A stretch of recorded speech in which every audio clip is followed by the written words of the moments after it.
Chairman norms آباد town سید محمد مظفر نے town municipal corporation norms آباد کے مالی سال 2024-25 کے 2,26,49,25,570 روپے کا بجٹ پیش کر دیا۔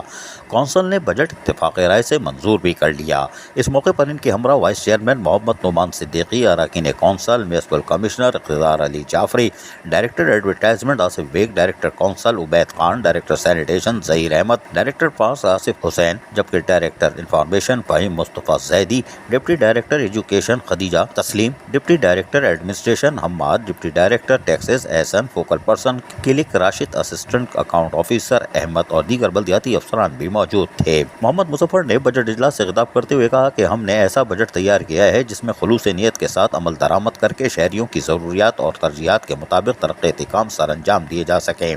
صحت، صفائی، کچرا کنڈیوں کی درستگی، پارکوں اور گرین بیلٹس کی بحالی، شاہراہوں، لنک روڈ اور اندرونی گلیوں کی مرمت اور درستگی، اسٹریٹ لائٹس کی تنصیب ہماری ترجیحات میں شامل ہے۔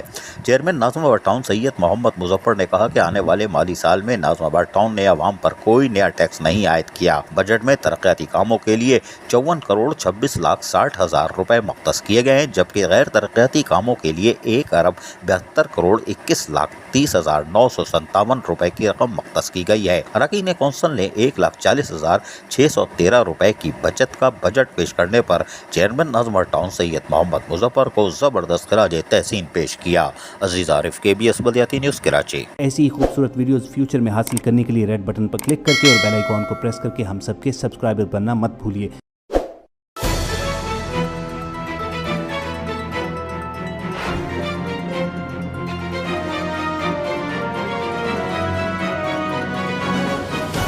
KBS بلدیاتی نیوز۔